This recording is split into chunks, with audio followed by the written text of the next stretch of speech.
Good morning, everyone. It's Cynthia with the Daily Tarot card of the day. Welcome, welcome.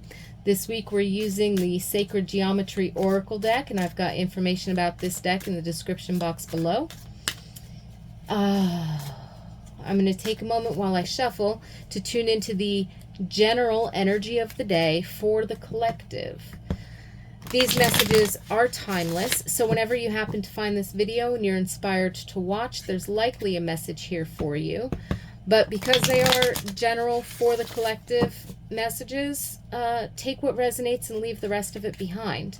If something doesn't resonate, or if it doesn't feel like it's confirming something that you already sort of know within, then the message might not be for you. But I invite you to tune into your own intuition, your own inner guidance, your own higher self, your own spirit guides, so that whatever card does show up, you might receive your own personal messages and your own personal insights. And there's the card. Thank you, Spirit.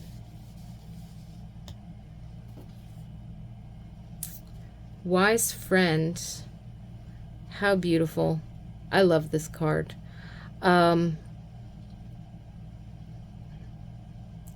There's so much in this card. The symbolism. So you can see like the little owls in the trees. And then this twining force from the roots going up to the top is very much like the Kundalini. And then once it connects up there, the rays coming down, balancing masculine, feminine, right and left. What is... That's a little bench. Like a little park bench, I think. So you might find yourself being asked to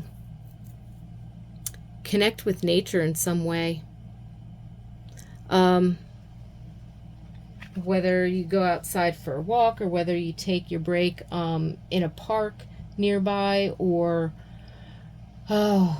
because there's something very slow you down. It's not just grounding. Sitting next to trees, there's something very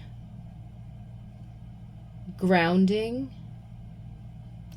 and stable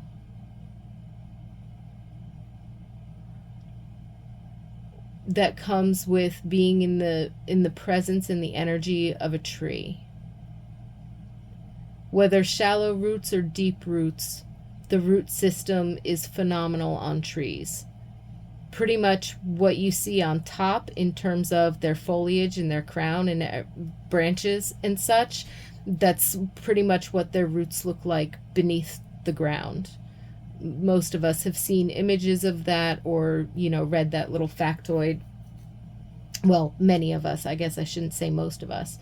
But there's something here about, it's not just grounding, but it's about slowing down long enough. And you're not talking about bringing your vibration down. You're not talking about bringing your frequency down. You're talking about settling your energy that puts you very quickly into that tiny little meditative space where you can actually receive. Trees are for those of you who talk to plants and nature, you might know this already, but trees are very, they're very communicative, and although they can be stubborn and defensive, but then again, most of nature can be defensive against humans. But they're slow. It's like if you were actually, say, communicating with the vibration of a tree, it's slow. It's strong and powerful, but it's slow. And it kind of reminds me like the scene in Lord of the Rings where the trees are carrying Merry and Pippin, and they're moving very slowly, but they're also talking very slowly. Like, that really is for fantasy, description, that really is like the slowness of the trees is there. Even trees that might be fast growing, shallow root systems, excuse me. For example, where I live, we have water oaks. They only live 30 to 50 years, and they have a relatively shallow root system, although it can be super extensive. They're a type of an oak tree. They're very strong, but I mean, we're in a subtropical climate that sees a lot of heavy storms and things like that. It's in the forests. Benefit to be able to knock these things down every once in a while. And so, compared to many other oaks that you would find around the world, this one in particular, with that shorter lifespan and that more shallow root system, can make them prone to being taken out if they're not healthy in the system of Mother Nature, or if Mother Nature needs something in the soil, so to speak, more organic matter or something of that nature. But the point that I'm making with those analogies is that trees themselves are still very strong and powerful, and they've got a deep grounding energy, and they've got a very slow down. Sap moves through the trees pretty slowly. That's why if, say, for example, more northern states where they're tapping trees for syrup, right? Maple syrup, most often. It takes a long time, because even though they're causing stress, and that causes the tree to produce more sap in order to heal itself, but they're trying to sort of keep that open and pull that sap out, it still takes a long time for them for harvesters to get any particular usable amount, so to speak.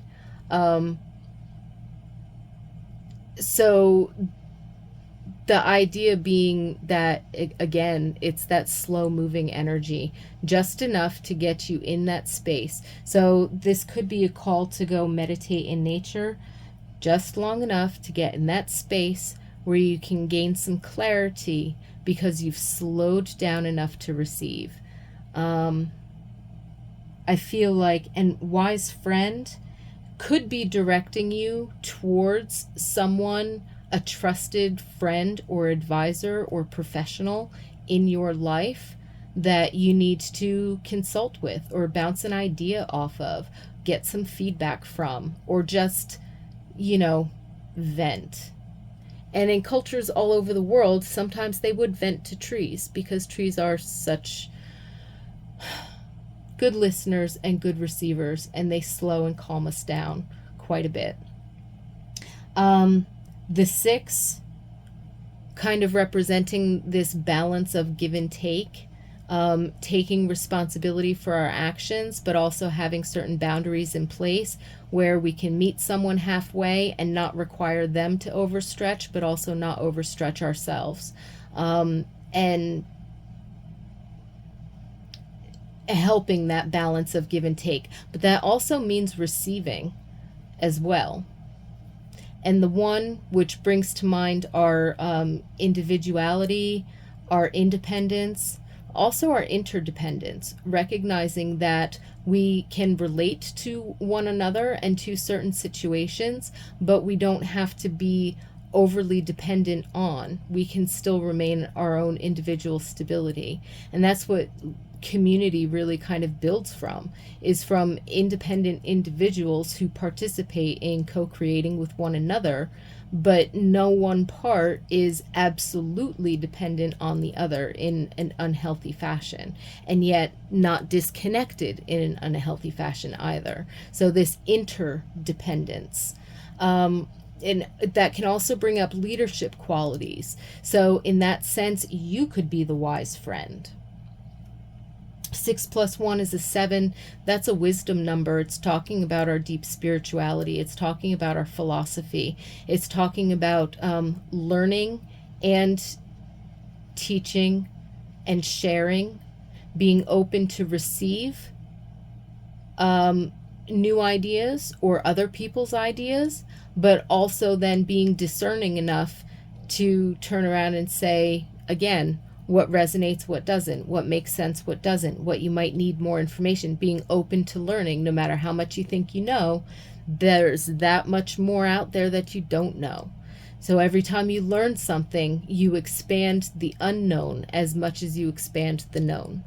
And there's great growth in that, because you can find and discover new things, new passions, new ideas, new relationships, new levels of creativity and co-creation, depending upon how you want to look at it. So if you're feeling uninspired, if you're feeling down, or if you're feeling agitated or overwhelmed, or if you feel like I just need to take a breather, Spirit is there to say, go out in nature, go for a walk, take a break in a park, observe the trees. Take a look at these things, whether they're in your yard or whether they're in your neighborhood. Even urban centers have trees. Stop for a moment and pay attention to a tree, even if it's just for a split second. Admire it from where it's coming out of the ground up to how many leaves it has, or if there's dead branches sticking out, or you hear a chirp of a bird or a squirrel or something like that. You look over. Don't just notice the animal that you heard, but notice the tree that it's in. You know what I mean? And that can be good for the eyesight too. Even if you're sitting in a house or an office or a building and you're focused on work, if you have the chance to gaze out the window, especially if there is a tree or some nature in view, that can be very relaxing to the eyes, especially when you're close to most of the time. Having that farther looking vision to where you can see a horizon, or you can see some organic movement, not movement across your screen, even if it is in HD, but some real life 3D, not 2D, organic movement, by looking at the wind blowing in the trees or watching some birds circle before they fly off. And a practice like that, what's that going to take you? A minute? 2 minutes? You've got 2 minutes for that, don't you? Slow down. Slow down. Take a breath. Take a look. And again, if there's anything that shows up today that you need to connect with someone else, or someone approaches your space and is looking, slow down enough so that you can listen and that you can offer something from a place of centeredness, and groundedness and interdependence. You're honoring both who you are as a real person, but you're also honoring them as a person, by taking that moment to slow down and listen.